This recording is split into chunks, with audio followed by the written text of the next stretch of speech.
the only way you'll figure things out is if you learn and do. So I learned, I did. Now I'm doing it again. So it's the end of another quarter. I can't quite believe that it's flown by. It does just seem like just last week that we were doing our whole Q1 review, and it kind of feels like we could just replay that episode for me as well. So given the amount of progress that I feel that I've made. But anyway, let's take a little look at where we feel we've made progress this quarter, and maybe some of the goals that we didn't meet, and then what we've got planned for the quarter to come. So how about we start with you, Rob? What's been your quarter been like this quarter? That's a great question that I wish I could answer in one simple sentence, but it's not. I think overall it's been good. It's been very productive. I've done a lot of writing, building tools that I'm going to need toward the end of the year. So in terms of developing processes and definitions and training manuals for people that'll be interacting with me and selling services to, I've gotten a lot done, and I'm starting to hone more in on the best writing tools for me and getting comfortable with them, because when I sit down and write something, it's not just like 100 words. I'm writing a couple thousand words, and there's a lot of technical aspects to it that I have to keep track of. So I think, as a productive human being, I've done pretty well. Have I delivered on anything in the last 3 months? No, but I'm okay. We're getting there, and I'll have something to show you and other people here pretty quickly. And how about in terms of like sort of specific goals that you'd set? Was there anything that like you maybe ways that you sort of adjusted the plan as you were going through, or targets that you'd meant to hit that you didn't, or that have pivoted from? Well, yeah, there are a couple targets, but at the same time, I'm now more reliant upon other people to get certain things done, in terms of presentations and legal paperwork. I have a lawyer. I have somebody guiding me. I have somebody helping me fundraise. And so all of these people are busy themselves, so I can do what I can do. And, sometimes I'm jumping ahead. I know that I'm not going to get one particular project done that needs to be done next, but I'm at the mercy of somebody else. So I don't let that hold me up. I just go ahead and pick up. And I know that I have to write this thing, that thing, and that thing. So I just start writing the outlines and building each module one by one. And I finally, through my ADD-ness, have finally gotten into a process of writing long form descriptions and training manuals on things pretty well. And, I can crank out some pretty detailed things in 3 or 4 days. And then, but at the same time, then I have to send it off to a couple people to edit and review. So I'm just continually putting work out there, knowing full well it's not going to get used or consumed by its ultimate end user probably until September, October, but I'll be ahead of the game. And I honestly can't say that I've been able to say that in the past with other projects. I will be, when it comes time to sit down with other people and train people to do what I need them to do, I will be ready, and those people that are around me that are going to be helping me will be ready as well. So I'm pretty happy in the direction that we're going, and I'm comfortable with what has been completed and what has not been completed. Great stuff. And how about you, Michelle? How's the quarter been? Well, this quarter is brought to you by the word pivot. I've had to pivot. Okay. So what had happened was, it started off strong in Q1. I had a plan, stuck to the plan. And then I started looking at numbers. I started looking at some of the things that was happening on my channel, and somewhere at the latter part, things just basically flatlined. So it was time for a pivot. And so I kind of rethought some of the different, where I wanted to go with it, and kind of looking ahead, but at the same time, I knew what I wanted to do. I wanted to lead up into something, and it was like, all right, this is not working. So I changed the way I produce my videos, and instead of doing live shows, I started doing some recorded productions, and those seem to be received pretty well. So now I had to really kind of rethink how I want to do things, and so I'm working on more planning for that. So the only way you'll figure things out is if you learn and do. So I learned, I did. Now I'm doing it again. So there's absolutely nothing wrong with a pivot, especially if it's based on data, in my mind. Right. So right. I think there's sometimes people do get too focused on, like, they've got a specific plan and then they're not actually open to the possibility of changing it, and so stick to something, like, even if it turns out that, on the basis of information, that there could be something different that you could be doing, or a different direction. So I think it is always important to be open to that kind of stuff. Yeah, absolutely. It was funny because it was one of our conversations that Rich, we were talking about something similar to this, and Rich was like, so what if you needed to do something different? And that kind of stuck in the back of my head. So I heard your voice the whole time, Rich, the whole time. That's creepy. That's creepy. I know, Nobody right? got time for that. Oh, I know, right? So, coughing and wheezing and whatever. No, not that part. Not that part. Actually, you mentioned the question you said to me was, "What if you needed to change something? What if you needed to pivot?" And so I'm like, this is good. So far, so good. First quarter was great. So now we're just gonna keep pressing on. And then things kind of flatlined. And so I was like, damn it, Rich. So that's kind of where I am right now. I know, right? I'm like, dude, get out of my head. Just get the hell out of my head. That's awesome. I'm glad to have an effect. I hope it's a positive one. It's a positive one, definitely. It's good. And how about you, Rich? Where are you up to this halfway point in the year? My Q2, I think I don't remember actually what I said my goal was, but I'm pretty sure it was something along the lines of keep on doing what you're doing. And so that's kind of what I did. I actually wrote down a bunch of numbers. But right now on my channel, I've gotten like Q1, I got 16 subs, and then Q2, I got 51. Q1, I had 10,000 views. Q2, I had 30,000. And the only difference is 90 uploads in Q1 and 97 uploads in Q2, which is kind of weird. So not much more, but a lot more activity. So I guess the gods are shining down on me. And I'd mentioned to you guys that a couple of weeks ago that I cut down on my PPP spending because my site's getting a lot of activity. And I think Google is appreciating, because they're all tied together, biggest, second largest search engine and all that kind of crap. I think they're giving me a little more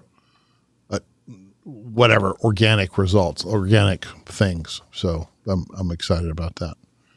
If you want to go back to last year, I only got 33 subs all year long and only uploaded 160 times. So, and 21,000 views. So I think just cranking out the stuff, volume, baby, volume. I tried to look at Instagram and TikTok because I put stuff there too, and Facebook, forget it. I can't decipher or change the dates on those apps, on the phone apps, to get analytics out of them. And I don't get that much traffic from them anyway, as far as follows or anything. So I'm really more focused on doing the YouTube stuff anyway. So that's kind of where I'm at, I guess. And as far as sales go, we're right on track. So as far as the real business, everything's right where it was. So right where it needs to be. It's great to see that the content stuff does seem to be driving, real traffic, and being able to reduce your ad spend is brilliant, isn't it? Yeah. It's great. It might all be in my mind, but it's fine. It's okay. I can believe that. I can believe what I want to. I can believe in Santa Claus if I want to. Well, whatever caused it, if it's a reduction in ad spend and no loss in traffic, then it's got to be a good thing. Yeah, that's awesome. No, it's great. It's really cool. Yeah, it must be something in that. And Keely, how about you? Where are you at the moment in this halfway point in the year? The theme Yeah. The theme that I seem to be very, very proficient at, which is to decide that I'm going to do X things. And then when I actually get into that phase, I do Y things.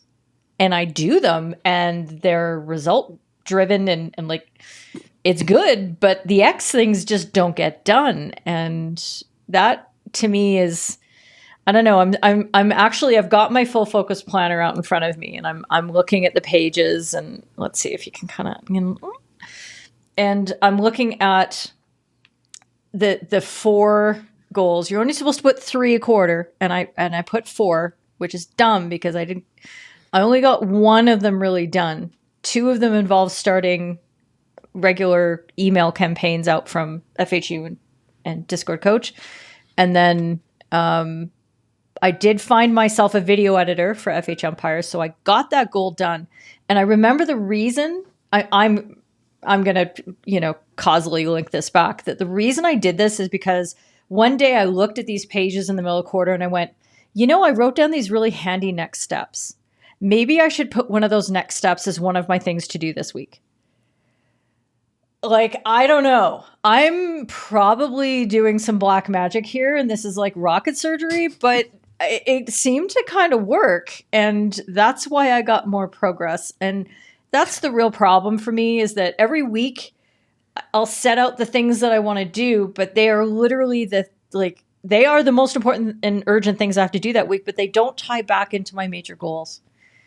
And I need to take my next steps from those goals that I've set for that quarter and actually put them in my weekly preview. These are the most important things I need to do. So, I mean, I'm looking at the things that I managed to get accomplished, and things were good. I ported my mission critical positioning course from FHU into Discord. And that's something I've been wanting to do for a while. And when I put my mind to it, I literally did it when I was live with Doc on a live stream. Such a multitasking asshole. But anyway, I did that. I moved my website to a new home and got it all cleaned up because it was getting super bogged down. And, that was a great fire to put out, and I'm really glad for that. And I had to shift my whole sort of merch commerce, e-commerce provisioning from Printful, which has turned out to be an absolute nightmare. Please don't ever use them for anything, just saying. And decided to go with Fourth Wall, which integrates with all these other things. So that was sort of like an emergency that popped up and then ended up spurring all these other goals that I needed to follow. So a lot of that was just me going, oh my God, actually there's some more important things to do. But I still really, if I set those goals, they're important, and I need to be able to, actually focus on those things. So it's work in progress, and I think I'm getting just a little bit better every quarter. By the time I'm 67, I might have grown up and be able to knock off 12 goals for a year. That would be really fun, wouldn't it? It would. My son said to me, it just reminds me a few days ago, says, what do you want to be when you grow up? So I still haven't quite figured it out yet. Somebody who doesn't disappoint myself every time I talk about a quarterly review. That is my whole goal. That's just what I want for my life.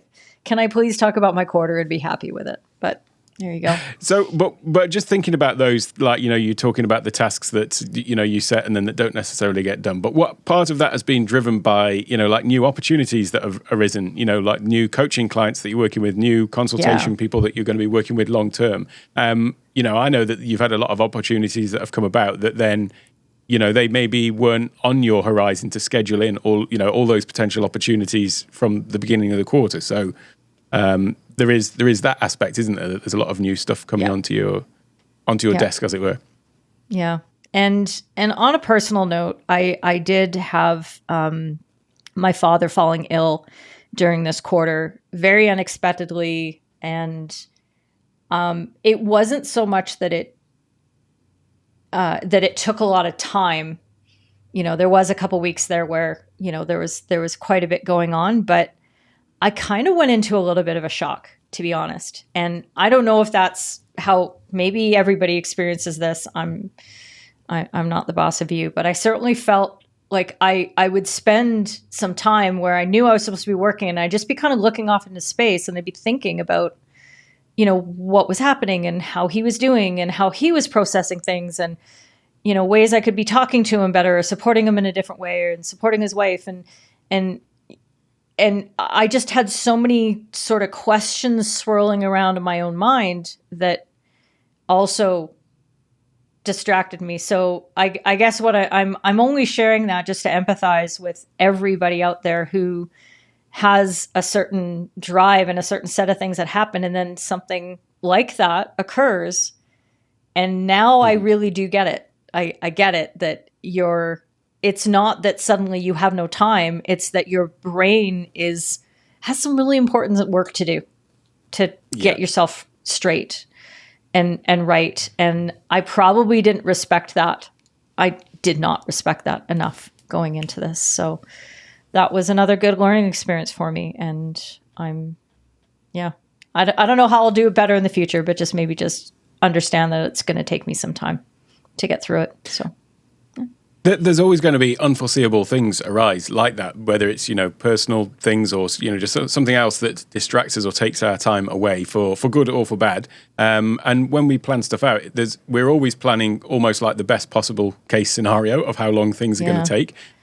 Always optimistic, thinking, oh yeah, I'll get this done in this time. And then as soon as something else comes up, be it, other client work or, personal things that are, obviously weighing on your mind, then it's always going to take you away from that. And I think it comes back to that thing I mentioned in a couple of episodes as well about, people overestimating what they can do in a year, which I think is largely driven by all of these just other things that come in. But then, underestimating how much we can achieve in, 5 or 10 or whatever it is. And it does seem to play out that way, that we often in the long run end up making more progress than we'd thought. But there's no accounting for stuff like that, is there? Those personal things that come up, and even just that puts my little thing of, I felt a bit poorly a couple of weeks ago into perspective. But even just things like that, if it takes you out of your routine and that's basically what happened to me as well. I just had a week basically, or 2 weeks, where I just wasn't feeling too good and didn't make the progress I wanted, and then that has a knock-on effect of feeling like you're recovering. As it is, that wasn't the result for me not achieving everything that I wanted to do this quarter. There's a whole lot of other reasons, and me doing similar things, of going off in tangents and shifting focus slightly. And I think that for me, that was part of, although I've got like a plan of all the things that I want to build from a Take One Tech perspective, in terms of courses, live events, and other avenues to bring people into that, it is still a work in progress in terms of figuring out, well, actually, what should I be prioritizing? And so I've kind of shifted priorities a few times along the the past 3 months, and thinking, well, maybe actually this thing, I should bring this up the schedule and get this thing out first, versus other stuff. So I've kind of shifted focus a little bit there. There's been a book that I've been working on since last June, sort of really, in my in a spare time, but not like a really major focus, just when I've got sort of spare time here and there. That's something that I've actually figured that I probably should be making more of a conscious effort to get out, because it all kind of leads into the bigger picture of, the Take One Tech Academy, but then the live events, which I want to start doing actually more of. The one in Dallas, which is only 3 months away now, is kind of like the first testing of that. So I figured that, actually I should probably be putting a bit more time into getting the book finished, so that is then an initial first step to bring people into that, and to and with things like that, it's all about positioning yourself as an authority figure in those things. So if you've got the book out, it just helps to add some sort of weight to that, and the promotion that I'm going to be doing around that event, potentially other speaking opportunities in the US as well. So I figured I should bump that up the agenda a little bit. So I'm close to getting that out, which really wasn't even on the radar for getting it out at the beginning of this quarter. Alec, I was super disturbed when that email came into my inbox, and I was like, he's writing a book? Why didn't I know about this? I mean, we're in a mastermind together, and you kept it like a secret. Like, what's going on with that? But it's not really a secret. It's just I mastermind about the things that are on my mind, So it's a case of like, this is what I'm working on. And that's kind of, there's quite a few things that are just kind of low priority projects that I just make bits of incremental progress on in the background, but aren't really like top of mind sort of things. So, But yeah, I mean, that thing, the book actually came out of as a sort of seed of an idea when I did the eCam thing last June. So they did a Zoom workshop.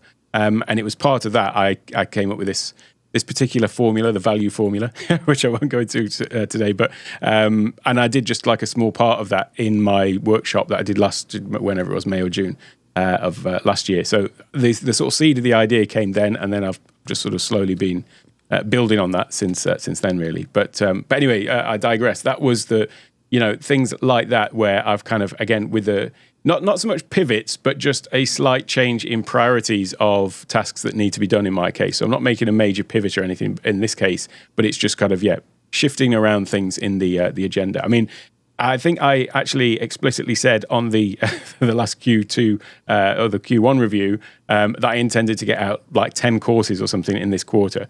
I've done 3, and I've got another 2 that are kind of almost ready to go. So I fell way short on that. But again, it's just a slight shift in priorities. Such a slacker. God dang. I know. Does he even deserve to be on this podcast with us? I don't know. I don't know. Sorry, I'll hang up now. But yeah, so for me in the next quarter. See you next Tuesday. Sorry, see you next Tuesday. Like, Daddy, don't go. But for me in the next quarter, it's just about continuing and those things that I shifted out of this quarter will then be just bumped down to the next one. And I guess really sort of for me, it's preparing for that event that's coming up in October as well. There's lots to do for that, which arguably I should have probably done a bit more of that in this quarter. But anyway, but how about you, Rob? How about the next quarter? What have you got on the horizon, and how are you feeling about it all? Let's see, July, August, September. I should be live with the primary part of my project on September 1.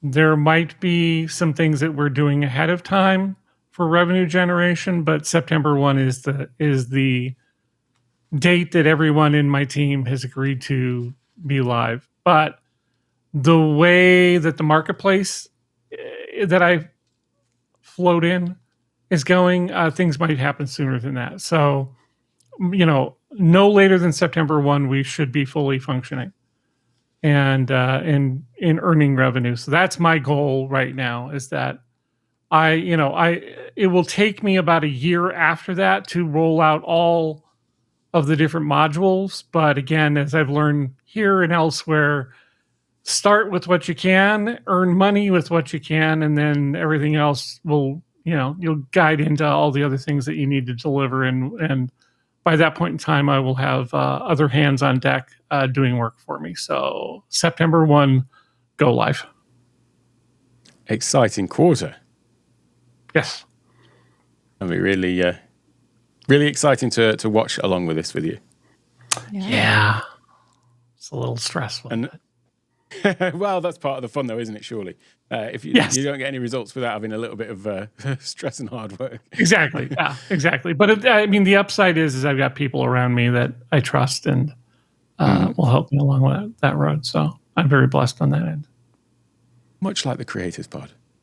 Yes. Oh, not you, but yeah, much like the Creators Pod. Yes. Yeah. yeah. Not us lot, but yeah. Not you specifically. Right, yeah. How about you, Michelle? How are you feeling that you're positioned for the quarter to come? Well, I got plans.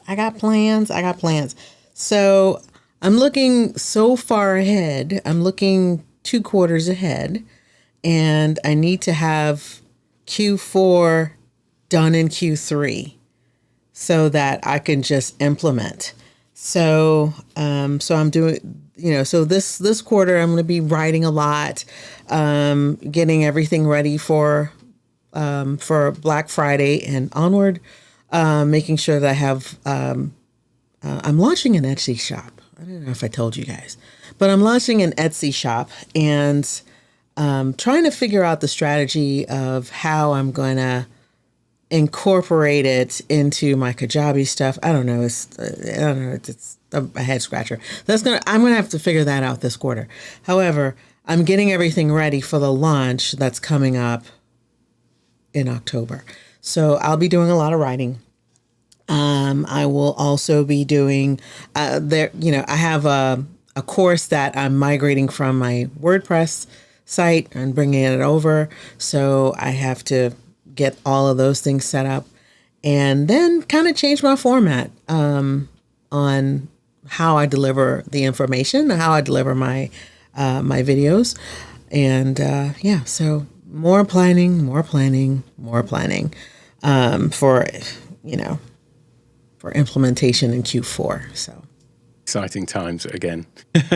We've also all got other major things coming up this quarter, it seems, and things to aim for, which is always, I find, a motivating factor. Certainly for me, like if there's certainly like a firm deadline for something, like an event or something coming up or a launch, then nothing like that to help make sure we achieve the things that we set out to do, is it? Mm-hmm. And what about you, Rich? How are you looking for the quarter ahead? I guess my plans are just to keep on doing what I'm doing. We didn't talk about failures, or I didn't. I signed up for a couple of things. Well, I signed up for that Pat Flynn group this year and haven't really taken advantage of it. And it's just a time thing. It's actually not a time thing. It's my own prioritization thing, I guess is what I want to say. So I want to try to reprioritize and take advantage of that before the year runs out. I still want to do my consulting thing. I've signed up with Keely hooked me up with a guy named Josh Spector, who is another one of those thread boys on Twitter. But he knows a lot, and he's really clear the way he explains things. And he's got a thing called skill sessions that I've signed up for, and I've been through two of the 12 or 10, I forget how many. But anyway, he's really good, and it's very simple stuff.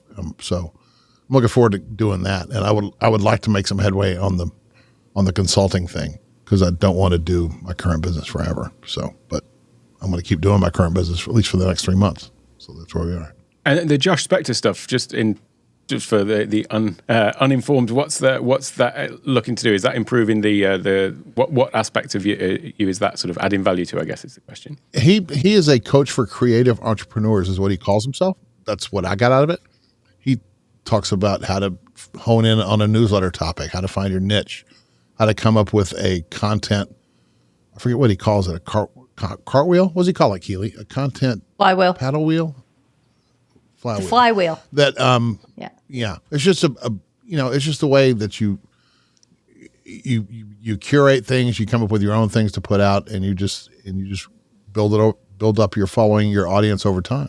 And so that's kind of what I'm trying to focus on. It seems like he's really smart. So. Yeah, I agree. I haven't done any of his full thing, but I've seen a couple of his things, and smart guy. Yeah, he is. He seems smart anyway. He's good. So, how about you, Keely? Where are you at having taken stock in your your planner? I'm literally making notes as to what my Q3 is going to look like right now, because my brain is just spitting out things as we're talking. But I think that, like most of you've got deadlines, and there's certain things that you want to have launched. September is such a big month, right? I think I've said before that people talk about the new year, like January, as being such a big date. And I'm like, no, it's not. That's like halfway through the year, and it's the dead of winter, and everybody's sad. But September is the time for just renewal, and everybody gets down to business. It's like, it's the time. It's also when we start getting the hockey season back underway in the UK and Europe, which is where the bulk of my folk are. So I have big deadlines for FH umpires, and I've been laying the groundwork this quarter. So some of that emergency stuff I was doing, moving off Printful, getting onto Fourth Wall, is because I'm going to move my memberships off of my WordPress site as well into Fourth Wall, which was the subject of the stream I did with Doc on Saturday. Maybe we'll put a link in the show notes. I don't know. Is that how we do podcasting? Something like that. But for me, it's a real shift, because I have a big chunk of members who are paying monthly subscriptions, and figuring out how I'm going to tell them, hi, I really like you, and I want you to keep giving me money that you're accidentally giving me every month. can you go over here and do the whole decision-making thing again? Like, do you mind? Was that cool? And there's probably a big chunk of, I've got a very low tier of mostly just patronage people who I know I'm going to send them an email and say, you've been on this low tier for like 3 years. And I really appreciate your support. And I bet you I'm going to give you this link and you're not going to go sign up again. And that's okay. I just want to thank you for the last 3 years. It's been awesome. And I hope I can be a service to you and give you some value at some point in the future. And just put it like that, because the expectation that somebody who's been giving me $3 a month is going to pick up and they're going to go sign up somewhere else is just so unrealistic. So anyway, I've got all that to do, and by wanting to have that ready to go in September and everybody shifted over, and then really be able to push with the new format of what the memberships. It's not a fundamental shift like that. It's just there's a little bit of a pricing difference, a little bit of service difference. That needs to be done for September. So that's a big one.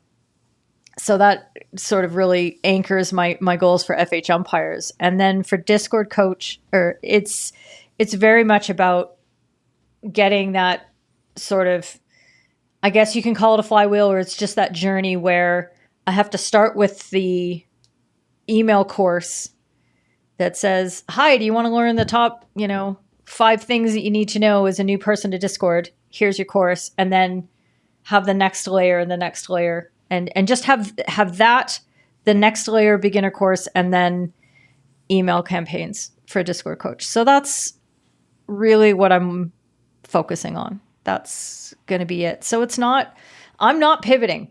I'm just got to get those revenue generating activities done. And I know I'm saying the same stuff that I said in the Q1 wrap up, Q2 preview. I hear the words coming out of my mouth and I'm like, this is deja vu. Deja vu. But yeah, I think we've all got a bit of that. The thing about I know that changing the platform that you're on, and then potentially, the concern that, are people going to move over? But don't forget that they had to take the effort to actually sign up in the first place. So, it's not kind of like they just suddenly got something where they were on a payment plan and then now you're asking them to make an effort to do it. They had to make an effort in the first place to actually do that. So that's obviously because they value what you're doing. So I wouldn't necessarily just assume that, none of them are going to go over. There may well be obviously that, potentially a drop in it, but it's just a case of obviously, the long-term benefits are going to outweigh that potential short-term drop. But yeah. What about you, sir?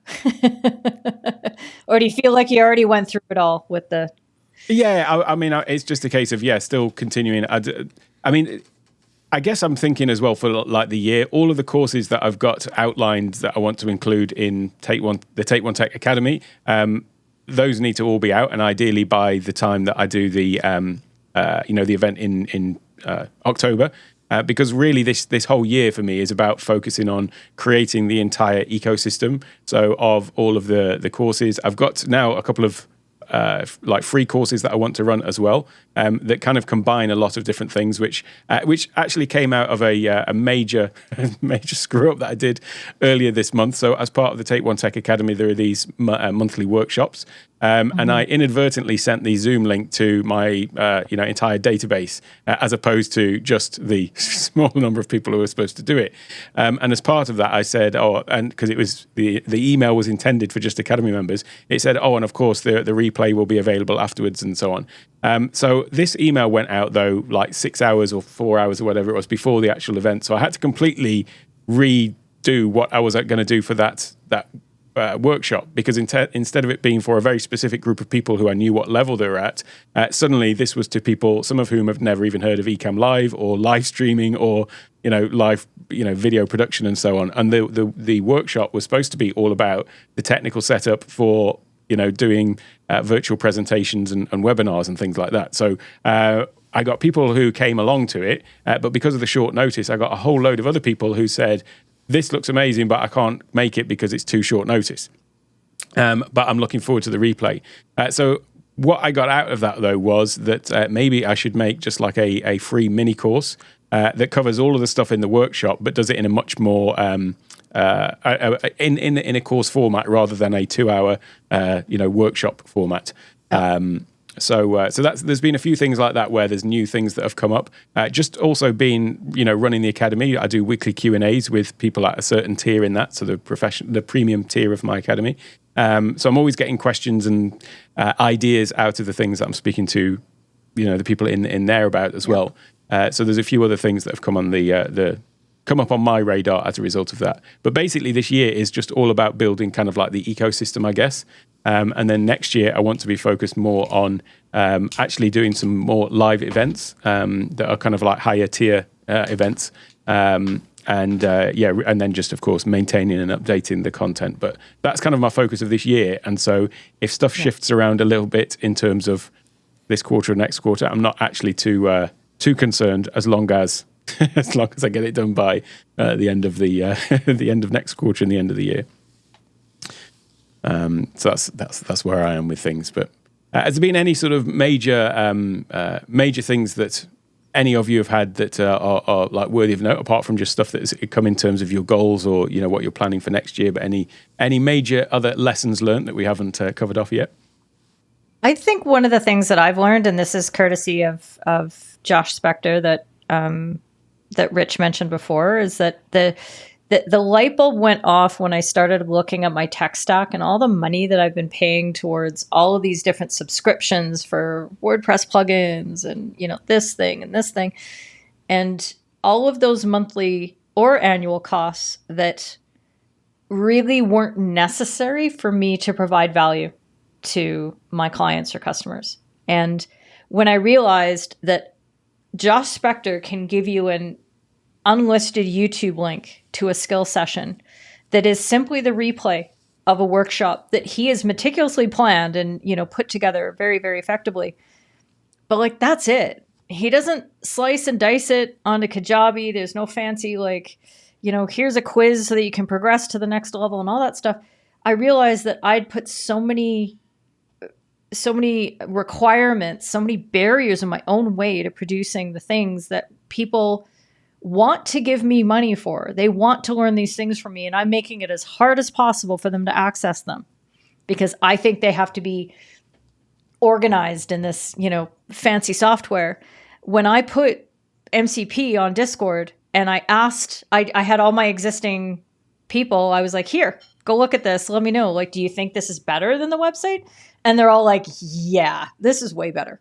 It looks great. It's simple. We don't need all those bells and whistles. And I'm like, okay, done.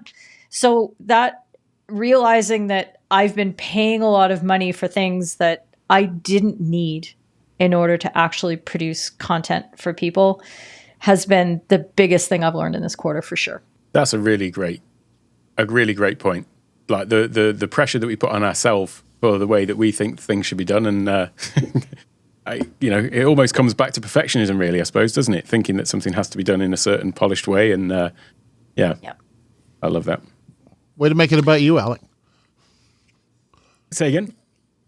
Oh, yeah. There we go. Yeah, merch is available from the Take One Tech merch store. Jesus Christ.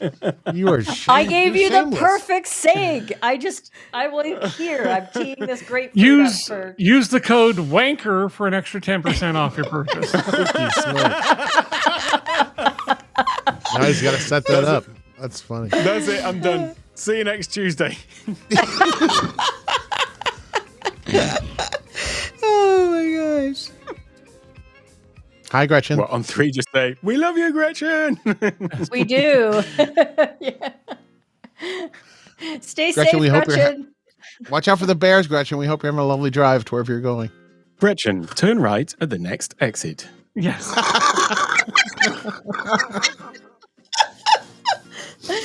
Oh my gosh. We need an extended outro now to have all of this stuff in it. Because this is too good. Thanks for hopping on to our Creators Pod. If you enjoyed it, we'd love if you would subscribe wherever you get your podcasts and tell a friend about it. Seriously, tell a friend. Check out the video version of our podcast on our YouTube channel, The Creators Pod. The Creators Pod is produced by C22 Media, Alec Johnson, Dina Taylor, Keely Dunn, Michelle Lawrence, Rich Graham, and me, Rob Valls. Thanks. You can plead the American and say, I didn't know the wanker was a bad word.